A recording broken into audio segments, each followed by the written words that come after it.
au verset 5, il est écrit comme ça. Matthieu 8, verset 5.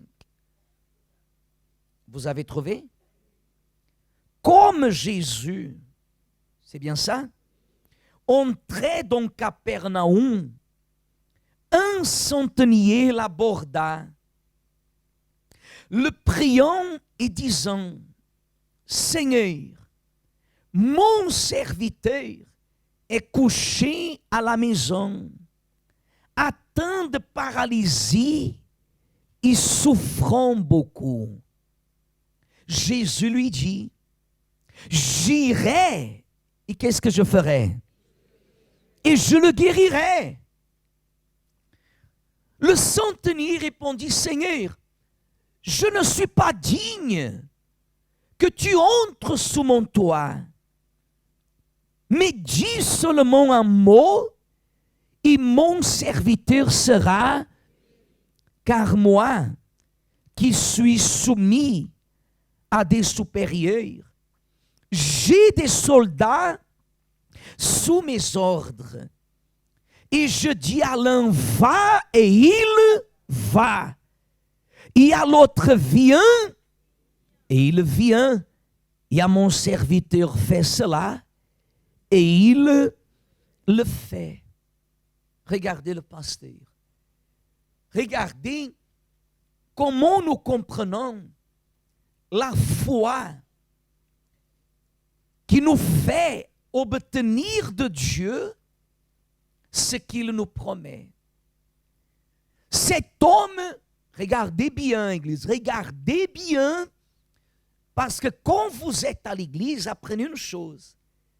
Beaucoup de personnes sont à l'Église, et à l'Église, le diable lui prépare ce qu'elle veut, ce que la chair veut, pour qu'elle ne comprenne pas les choses de l'esprit. C'est la raison pour laquelle des fois la personne vient à l'église et à la fin de la réunion, elle vient encore vers les pasteurs demandant que le pasteur fasse encore une autre prière, ce qui est illogique, si je peux dire comme ça, ce qui sort de la logique. Parce que si pendant le culte, on a fait plusieurs prières, est-ce que ce n'est pas déjà suffisant? Est-ce que vous me comprenez? Est-ce qu'il faut encore une autre prière à la fin du culte? Hein? La personne, elle va manger, elle va au restaurant, elle demande l'entrée, elle demande le plat, elle demande le dessert, elle demande l'addition, et après elle rappelle le garçon, il lui demande à nouveau un plat. Est-ce que ça c'est normal? Ça veut dire qu'elle n'a pas bien mangé. Oui ou non? La même chose c'est à l'église. Vous devez faire attention pour ne pas tomber dans ce panier, dans ce piège. Il y a des personnes qui viennent à l'église et au moment que Dieu est en train de parler, elles se détournent. Visage à droite, regard à gauche, un peu de fatigue et elles se laissent dominer. Or, des fois, elle a pris la voiture, elle est arrivée à l'église en voiture, elle n'a pas dormi dans le chemin, sinon elle aurait eu un coin. Elle aurait dormi dans le métro, elle ne serait pas arrivée à l'église car elle aurait perdu l'arrêt. Est-ce que vous comprenez? Elle aurait dormi dans le bus, peut-être elle serait arrivée ici seulement avec les vêtements du corps parce que le sac à main et tout le reste aurait disparu. Vrai ou faux? Il ne faut pas se distraire, Église. Il ne faut pas se distraire. Il faut faire très attention. Il faut que vous combattiez contre le diable et contre vous-même. Sinon, la parole de Dieu, elle risque d'entrer d'un côté et de sortir, et les conclusions seront rien. Il n'y aura rien. Ce qu'il y aura, vous savez ce que c'est? C'est ce qu'on a parlé tout à l'heure, une brèche pour le doute.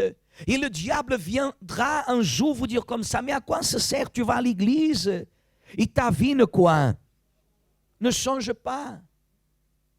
Des fois, la personne, elle vient voir le pasteur. C'est comme si elle amène une valise remplie de pierres. Elle vient. Ah, pasteur, ma vie ne change pas. Ah, pasteur, Dieu ne m'exauce pas. Ah, pasteur, les choses ne font qu'empirer. Je fais les chaînes, je participe à des réunions, j'ai fait des prières, des jeûnes, des sacrifices. Ici, dans la Bible, dans ce passage que nous venons de lire, on trouve un homme qui, arrivant auprès du Seigneur Jésus, lui dit: mon serviteur est malade, terriblement malade. Et Jésus lui répond: j'irai et je le guérirai.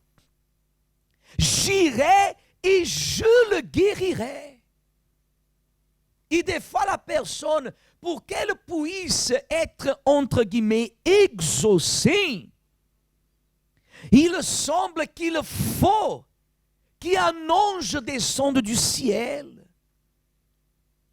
Jésus lui a répondu: j'irai et je le guérirai. Pourquoi? Parce que Jésus savait qui était cet homme. Jésus savait le parcours que cet homme il avait parcouru. Jésus savait que cet homme, il avait la foi, qu'à contraire, il ne se serait pas intéressé encore à un des serviteurs qu'il avait, parce qu'étant un centenier, il avait à sa charge combien de serviteurs? 100 serviteurs, Église.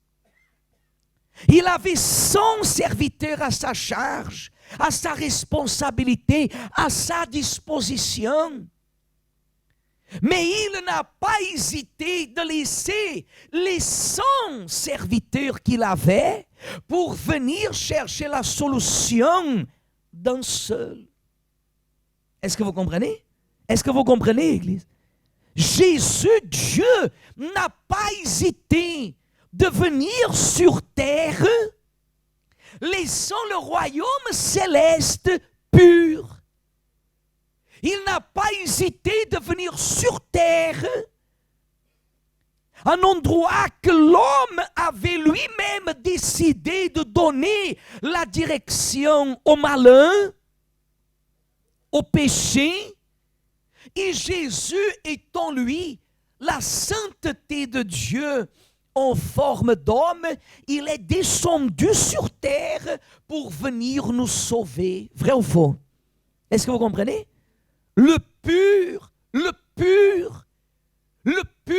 le saint est descendu sur terre pour enlever mes impuretés, mes péchés et les charger sur qui? Sur lui-même. Comprenez pourquoi quand la personne accepte Jésus et elle utilise le nom de Jésus, ce qu'elle demande au Père, le Père l'exauce.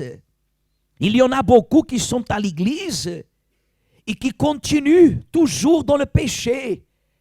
Ils ont refusé ce que Jésus a fait pour eux. Ils sont dans les péchés, sont morts spirituellement parlant.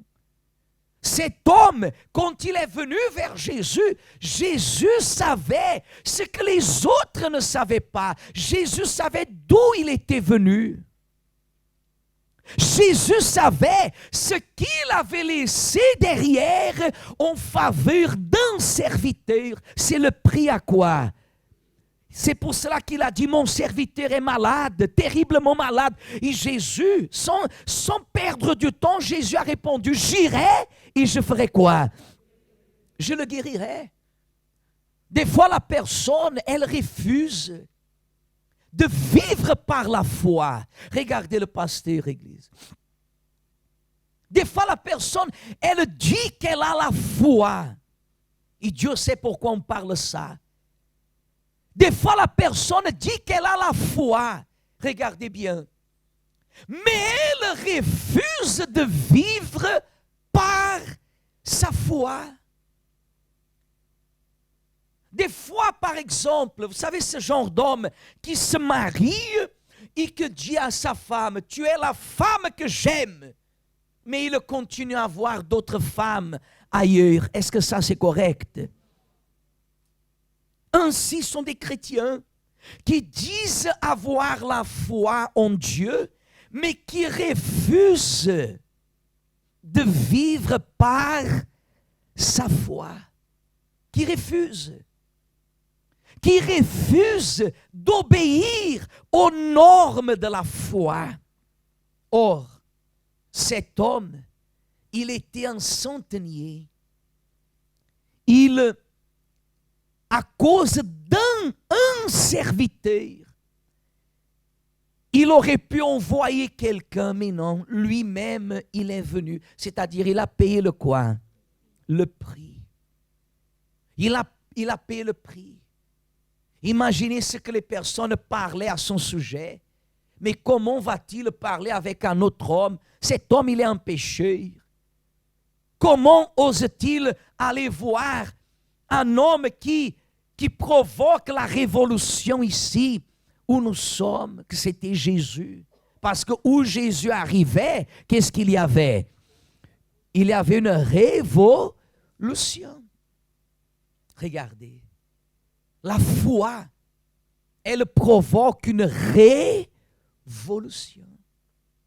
Des fois, la femme, elle souffre dans sa vie et elle commence à venir à l'église. Ses yeux commencent à quoi? Et le mari, que des fois la maltraite, qui la méprise, il vient lui dire comme ça, je t'interdis d'aller dans cette église. Et elle vient en cachette. Elle vient en cachette, on peut dire comme ça. En cachette, elle vient en cachette. Elle vient à l'église, mais si le mari utilise le démon pour l'appeler, lui demander où tu es, je suis au carrefour. Est-ce que vous comprenez? Je suis au carrefour. Ah, mais quelqu'un m'a appelé, m'a dit que tu as vu à Stalingrad. À Stalingrad, je suis venu à Goa. Goa, c'est Goa c'est Goa? Là où vend la farine, la noix de coco, hein? Le manioc, c'est Goa. Là, le magasin qui est en face. Oui ou non? Ah, je suis venu chercher le manioc, le toutou, le foutou, le toufou, le poisson braisé, au fumé, au pané, je ne sais pas. Elle trouve une excuse. Elle n'assume pas la quoi? La foi. Elle n'assume pas. Elle n'assume pas. Elle n'assume pas sa foi. Quand la personne, elle assume sa foi et elle paye le prix qu'elle doit payer, la réponse de Dieu, elle est immédiate, Église.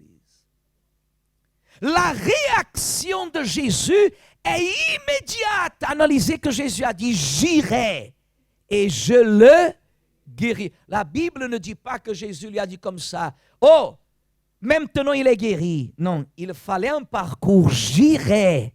Et qu'est-ce que je vais faire? Dans notre vie, nous avons tous un quoi? Un parcours. Ainsi, Dieu donne l'opportunité aux personnes qui sont décidées à recommencer, à être intègres, à obéir, à se soumettre et à payer le quoi? Le prix.